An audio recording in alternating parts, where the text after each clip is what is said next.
Hello friends, welcome to the sixth lecture of averages chapter. पिछले 5 videos में हमने कई सारे सवाल किए इस चैप्टर के, और मुझे लगता है मैं कुछ और वीडियोस इस चैप्टर पे लेके आऊँ क्योंकि ये काफ़ी इंटरेस्टिंग और स्कोरिंग सब्जेक्ट है, chapter I mean.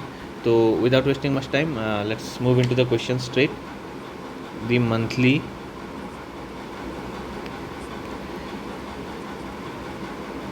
Income the monthly sorry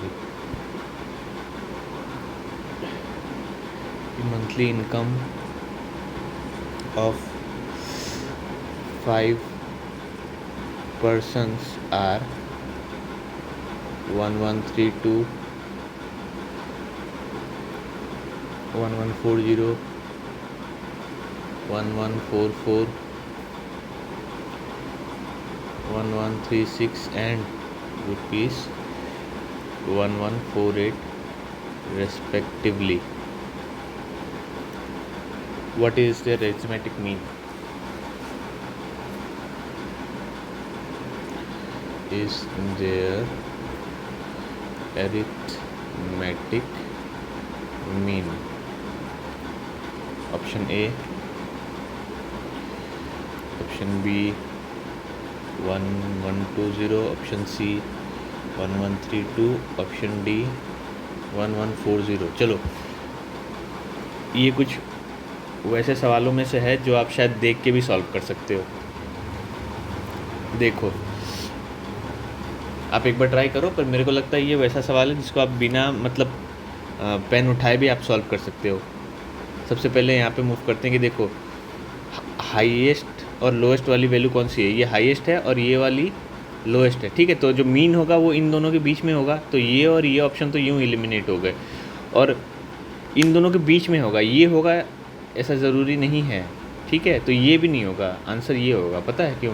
क्योंकि देखो, ये 1132, 1140, 44 ये सब जो दे रखा है इससे हमको कोई मतलब ही नहीं है। आप देखो 32 प्लस 36, 1132, 1136, 1140, 1144 और 1148, ये सब कहाँ है? एक यूनिफॉर्मली डिस्ट्रीब्यूटेड है, मतलब 4-4 के गैप में है, ठीक है। तो 4-4 के गैप में कोई ऐसे ऑब्जर्वेशंस दे रखे होते हैं, और वो अगर नंबर ऑफ ऑब्जर्वेशंस उनमें ऑड हो, मतलब एक यूनिफॉर्म गैप के बीच में अगर कोई ऐसा नंबर दे रखा होता है, ऐसा सीरीज़ दे रखा होता है, तो उसमें जो सेंट्रल वो होता है ना, सेंट्रल वैल्यू, वही उसका मीन हो जाता है। आप एक बार करके देखो, ये देखो, ये 32 40 से 8 कम है, और ये 48 32 से 8 ज़्यादा है, तो ये एक दूसरे को इसके बराबर ले आएगा। और वही सेम चीज़ यहाँ पे है, यहाँ पे ये 4 इससे ज़्यादा है, ये 4 इससे कम है, तो ये भी इसको सेंट्रलाइज़ कर देगा 40 के आसपास। तो ये आंसर जो होगा वो 1140 के आसपास 1140 होगा, ठीक है। तो ये ऐसा, हालांकि बाकी आप इसको सम करके भी एग्ज़ाम में कर सकते हो, कोई इशू नहीं है, पर आपके पास एग्ज़ाम के वक्त टाइम का ही प्रेशर रहेगा, टाइम ही आपके पास नहीं होगा। तो इनको सम करो, इसको 5 से डिवाइड करोगे ना, तो इसकी वैल्यू जो निकल के आएगी वो 1140 होगी। समझ में आई बात? तो यहाँ पे ये प्रेजेंस ऑफ माइंड आपको हमेशा रखना है कि एग्ज़ाम के टाइम पे क्या मैं बिना पेन पेपर उठाए भी इसको सॉल्व कर सकता हूँ। और बताओ, ये पूछा गया है PCS 2019 में, ठीक है, किसी स्टेट के सिविल सर्विसेज में पूछा गया है। तो ऐसे सवाल पूछते हैं इतने लॉलीपॉप वाले। आगे बढ़ते हैं, चलो। अगला सवाल है, among 5 people with monthly income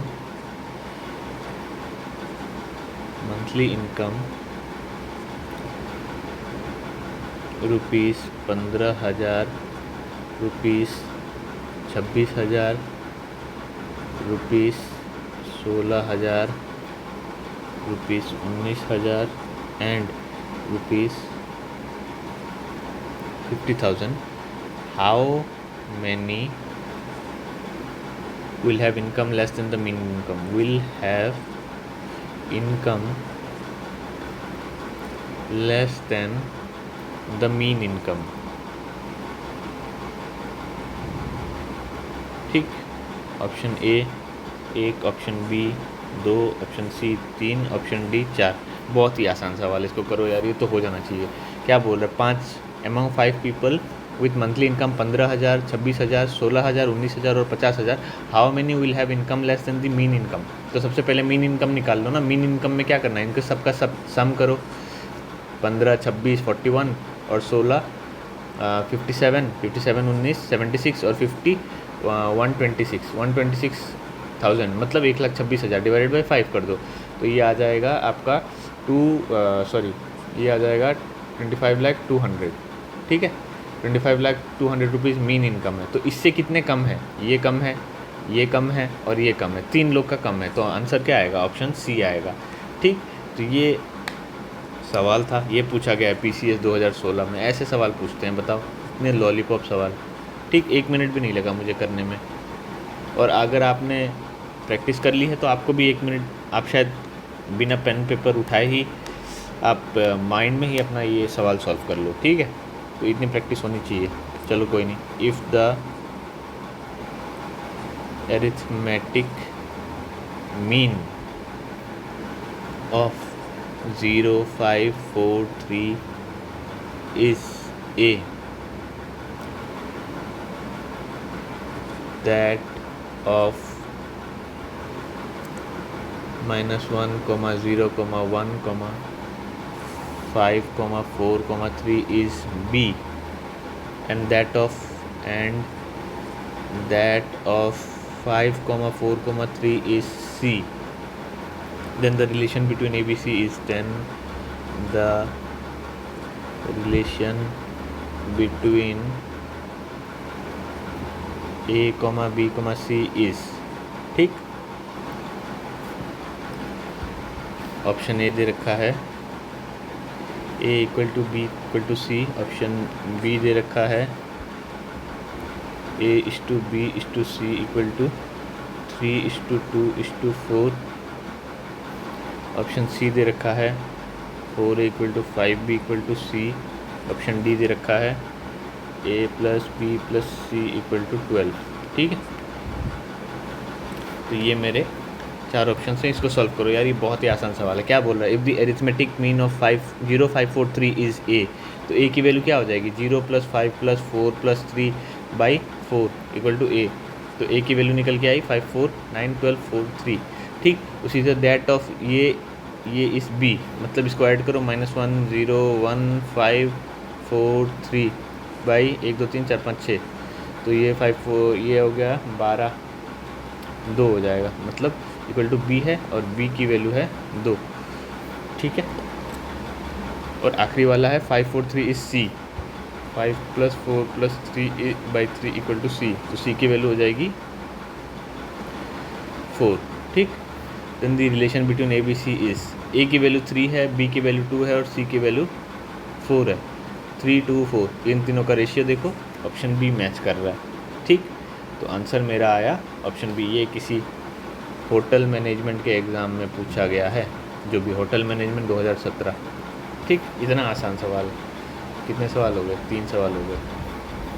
चलो अगला सवाल सॉल्व करते हैं। देखो आप देखते ही सॉल्व कर रहे हो, अब ऐसे हो गए हैं सवाल। ठीक है, Kunal bought 65 books for ₹1050 from one shop,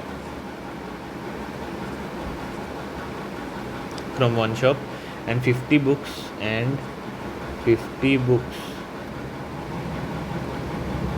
for ₹1020 from another. What is the average price he paid per book? ठीक है, ऑप्शन बी दे रखा है 18, ऑप्शन बी दे रखा है 18.2, ऑप्शन सी दे रखा है 24, ऑप्शन डी दे रखा है 36.4। दिस इज़ डूएबल, इसको करने की कोशिश करो। एकदम लॉलीपॉप क्वेश्चन है।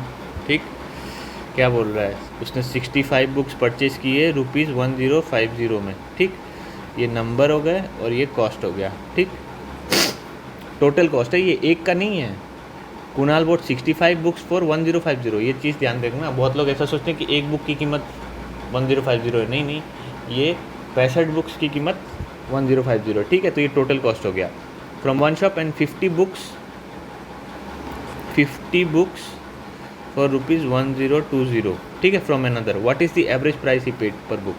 तो एवरेज प्राइस क्या होगा, इन दोनों का सम डिवाइडेड बाई इन दोनों का सम, ठीक है। तो इन दोनों का सम करोगे तो 2070 डिवाइडेड बाई 115, तो इसको करोगे तो कितना निकल के आएगा, 2070 बाई 115। देखो ये तो होगा नहीं, ये भी नहीं होगा, क्योंकि 20 से मैं मल्टीप्लाई नहीं होगा। तो ये मैं 1 करूँगा तो 115 आएगा, ये 92 आएगा। फिर 0 से 8 करूँगा तो ये आएगा 85 920, ठीक है। तो आंसर मेरा निकल के आना चाहिए ऑप्शन ए, ठीक, ₹18। तो ये आपसे पूछा गया है बैंक पीओ 2018 में। देख रहे हो कितने आसान आसान सवाल पूछ रहे हैं, मतलब कुछ भी नहीं किया, मतलब करना ही नहीं है कुछ, इतना सिंपल सवाल, ठीक। चलो कोई एक अलग सवाल लेते हैं। In a class of 50 students 40% are girls, ठीक है। The average weight of the boys is, the average weight of the boys is 62 kg and that of the girls is 58 kg. What is the average weight of the whole class. Option A दे रखा है 60.4, ये in KGs होगा, ठीक है, in KGs. Option B दे रखा है 60.2, ऑप्शन सी दे रखा है 60.8, ऑप्शन डी दे रखा है 60.6, ठीक। चलो ट्राई करो यार, ये एक और आसान सवाल है। क्या बोल रहा है, in a class of 50 students 40% are girls. 50 students हैं जिसमें से 40% गर्ल्स हैं, 40% गर्ल्स हैं, इसका क्या मतलब है, 60% बॉयज़ होंगे। तो 40% गर्ल्स, 40% ऑफ 50 क्या होगा, ये परसेंटेजेस वाले चैप्टर में पढ़ा रखा है। ये सब आपको मुँह जुबानी मतलब माइंड में ही कैलकुलेट हो जाना चाहिए कि 40% ऑफ 50 हो जाएगा 20 और 60% हो जाएगा 30। तो 30 बॉयज़ हैं, 20 गर्ल्स हैं, ठीक है। The average weight of boys is 62 kg और गर्ल्स का है 58 kg, ठीक है। तो टोटल वेट क्या हो जाएगा, ये इन दोनों को मल्टीप्लाई करो, इन दोनों को मल्टीप्लाई करो, ठीक। तो ये हो जाएगा 1860 kg, ठीक है, और इसका हो जाएगा 1160 kg, ठीक। तो what is the average weight of the total class. Average weight of the total class क्या होगा, total weight divided by total number of students, ठीक है। तो ये आ जाएगा 0 2 कैरी 1 0 कैरी 1 2020 बाई 50, ये निकल के आएगा, नहीं यार एक सॉरी ये 3020 हो जाएगा, ठीक। 3020 बाई 50 हो जाएगा 60.4, ठीक है। तो मेरा जो आंसर निकल के आया वो आया ए, ऑप्शन ए, ठीक। ये आपसे पूछा गया है, मैं बता रहा हूँ, SSC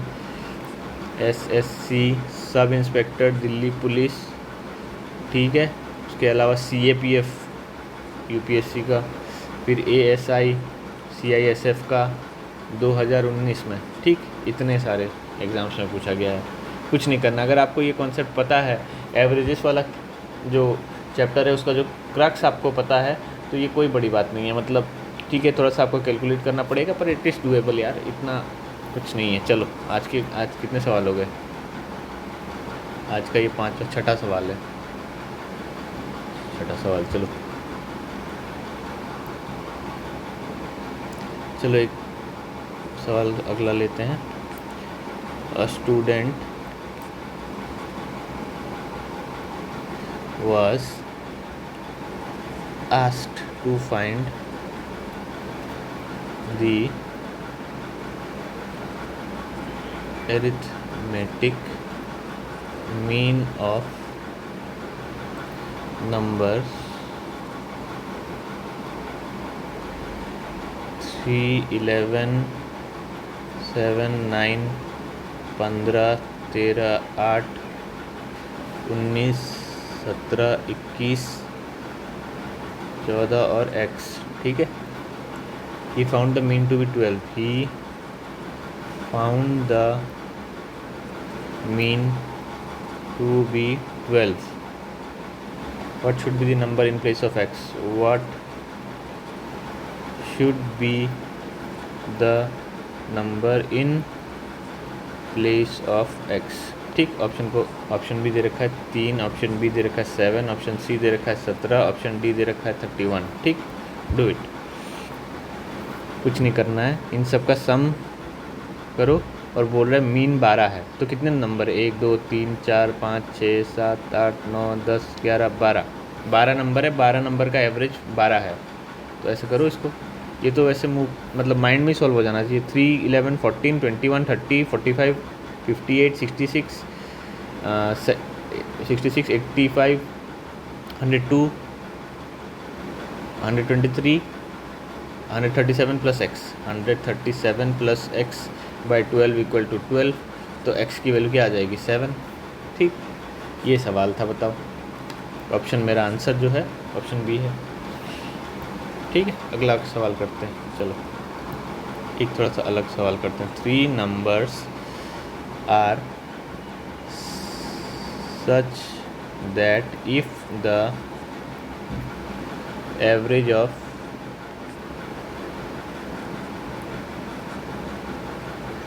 any two of them is added to the third number, the sums obtained are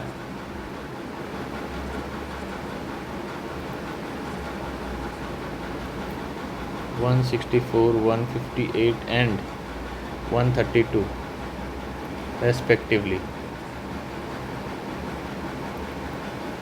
What is the average of the original 3 numbers? What is the average of the original 3 numbers? ठीक है, इसको solve करो। Option दे रखा है 75 2/3, option B दे रखा है 74, option C दे रखा है 76, ऑप्शन डी दे रखा है 75 1/3। सॉल्व करो। क्या बोल रहे हैं इसमें ना मेन चीज़ वही है कि इंग्लिश समझना है। इंग्लिश आपने अगर समझ लिया तो ये क्वेश्चन सॉल्व हो जाएगा। इसमें कोई बहुत ज़्यादा मैथमेटिकल ऐसा कुछ वो नहीं चाहिए आपको, इंटेलेक्चुअल एबिलिटी। क्या बोल रहा है? 3 नंबर्स ए, बी और सी, 3 नंबर है मेरे पास, ठीक है।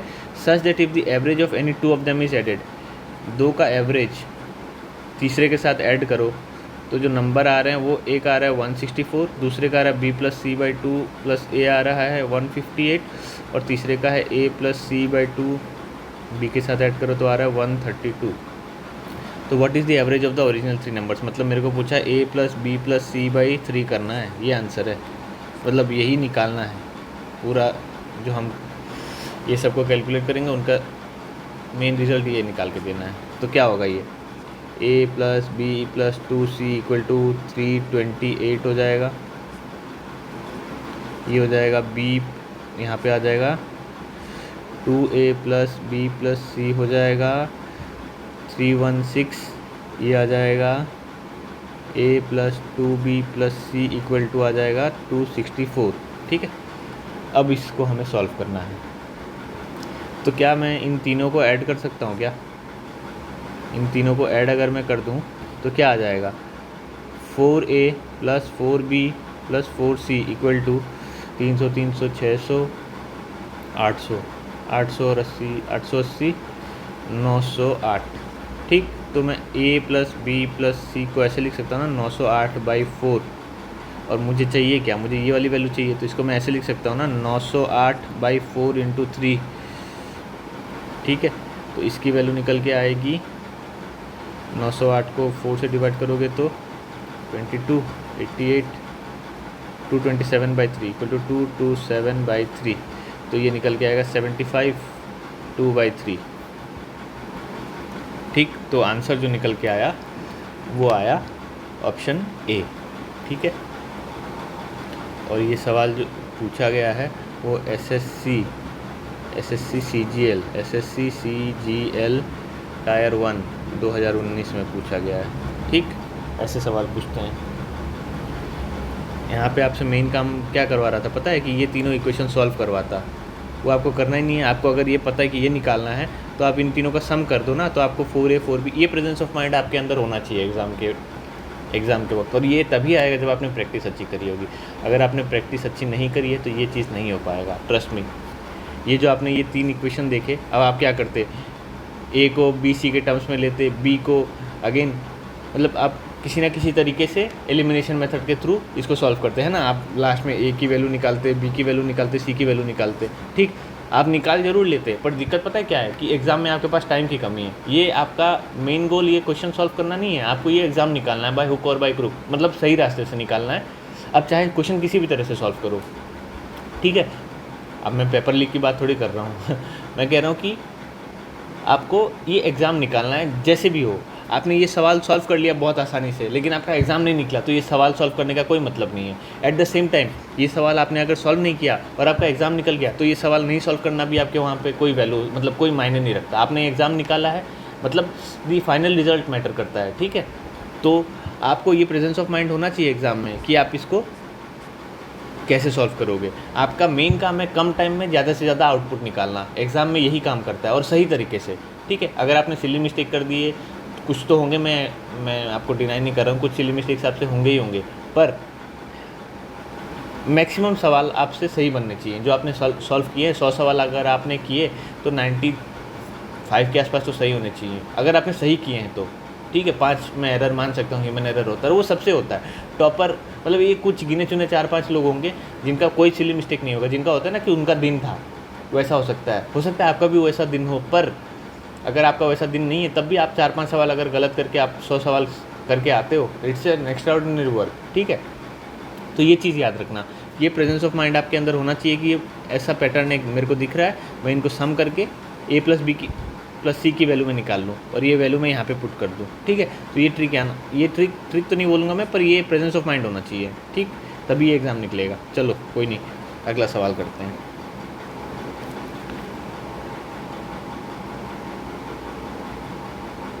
एक ना हमने पुराना एक सवाल किया था, उससे मिलता जुलता एक सवाल है, इसको सॉल्व करने की कोशिश करो। The average of 21 numbers is equal to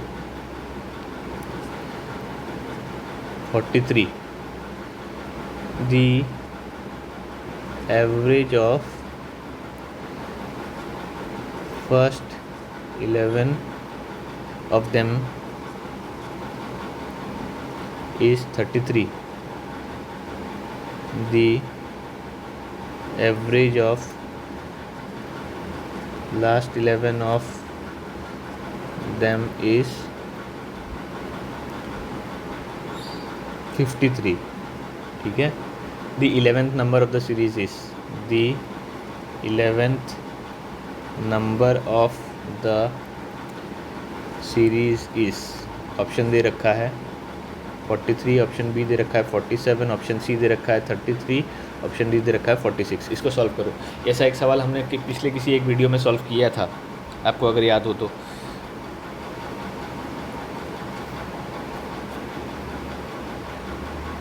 चलो मैं करता हूँ इसको। क्या बोल रहा है, 11 average of 21 numbers is equal to 43, the first 11 of them is. अब ऐसे आप लिखोगे ए बी सी डी, कब तक लिखोगे, ठीक है।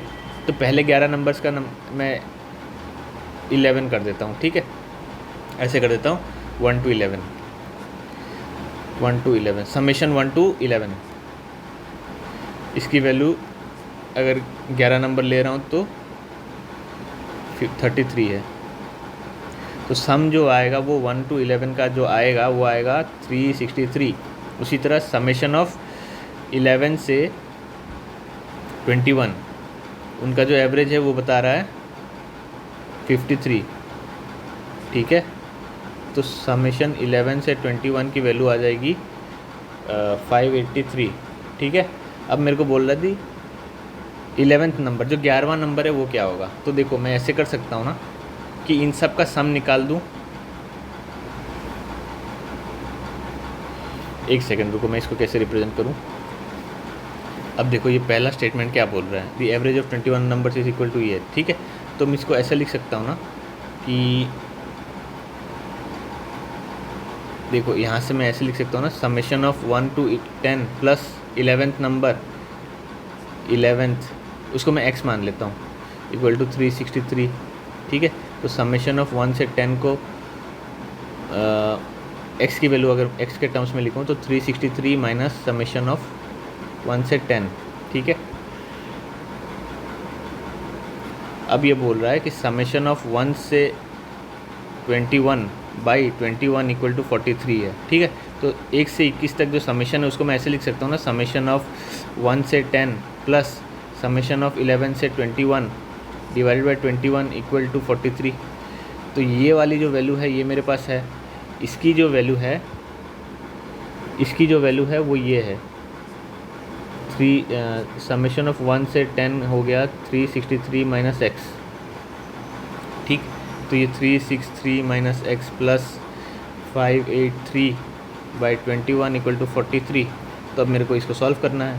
तो ये आ जाएगा 363 और 684 के लिए 1 946 minus x equal to 43 into 21 860 901। तो x की वैल्यू एक सेकंड में कुछ गड़बड़ तो नहीं कर रहा, 43 और 21 की वैल्यू क्या हो जाएगी 43 86 301 903, ठीक है। तो ये 903 होगा। तो x की वैल्यू क्या निकल के आएगी 43, ठीक है। आप इस रिप्रेजेंटेशन से मत डरना, आंसर मेरा जो निकल के आया वो तो है आपका ऑप्शन ए, है ना। और ये आपसे पूछा गया है SSC-CHSL 2019 में, ठीक। वो तो कुछ नहीं, आप इस रिप्रेजेंटेशन से मत डरना। समेशन मतलब अब मैं इसको ऐसा लिख सकता ना, मैं आपको बता रहा हूँ 1 से 11 तक सम अगर मैं करता तो a plus C plus D plus E plus F plus G I J K 1 2 3 4 5 6 7 8 9 10 11 ऐसे में लिखता। तो उसको मैंने ऐसे रिप्रेजेंट कर दिया, समेशन फ्रॉम 1 से 11। उसी चीज़ को मैं 11 से 21 करता तो मैं वही के एल एम एन ऐसे करके मैं जाता, ठीक। उसके जगह मैंने इसको ऐसे रिप्रेजेंट कर दिया, समझ गए। तो शॉर्टकट मतलब मेरे को एग्ज़ाम में मेरे पास टाइम नहीं है, मेरे को जल्दी से जल्दी सवाल सॉल्व करने हैं। मेरा पर्पज़ ये है, मैं उसको कैसे लिख रहा हूँ क्या कर रहा हूँ उससे मतलब नहीं होना चाहिए, ठीक है। आपको सवाल समझ में आया, दैट इज़ इम्पोर्टेंट। एक बार समझने की कोशिश करो। वो बोल रहा है पहले 21 नंबर का जो एवरेज है वो 43 है, और उनमें से पहले 11 नंबर्स का जो एवरेज है वो 33 है, और लास्ट 11 नंबर का एवरेज 53 है। तो 11वां नंबर कौन सा है, ठीक है। ऐसा सवाल हमने पिछले वीडियो में भी एक कर रखा था, हालांकि वो शायद 6 या 7 नंबर्स का था, ठीक है। तो दिस इज़ डूएबल। मैं जस्ट आपको ये रिमाइंड करा रहा था कि इसको ऐसे अप्रोच करना है, ठीक है। एग्ज़ाम में आपसे सवाल सॉल्व करने होने चाहिए। अगर आप एग्ज़ाम में सवाल सॉल्व कर रहे हो और आपसे एग्ज़ाम नहीं निकल रहा है, देन आपके एग्ज़ाम में सवाल सॉल्व करने का कोई मतलब नहीं है। And at the same time कुछ सवाल अगर आपसे एग्ज़ाम में छूट जाते हैं पर फिर भी आपसे एग्ज़ाम निकल जा रहा है, देन आप वो एग्ज़ाम में जो सवाल आपने छोड़ दिए उसका भी कोई मतलब नहीं है, ठीक है। मेन गोल आपका ये होना चाहिए कि मेरे से ये एग्ज़ाम निकलना चाहिए, that should be your purpose, ठीक है। ये क्या सवाल, कई बार ऐसा भी होता है एग्ज़ाम में सॉल्व करते करते एक सवाल आपको दिखा, आपसे सॉल्व नहीं हुआ, आप ईगो पे ले लेते हो, अरे यार ये मेरे से सॉल्व कैसे नहीं होगा, इसको तो मैं सॉल्व करके रहूँगा। आप शायद सॉल्व कर लोगे पर वो एग्ज़ाम आपके हाथ से निकल जाएगा। तो हमेशा याद रखना, you may lose the battle but you must win the war. Win the war, समझ गए मैं क्या बोल रहा हूँ। कि छोटी छोटी लड़ाइयाँ चाहे आप हार जाओ पर बड़ा जंग आपको जीतना है, समझ गए। चाहे आप छोटी लड़ाइयाँ जीत गए पर जंग हार गए तो उसका कोई मतलब नहीं है, ठीक है। तो ये जो छोटे छोटे बैटल्स हैं ना ये सवाल हैं, और जो वार है ना वो एग्ज़ाम है।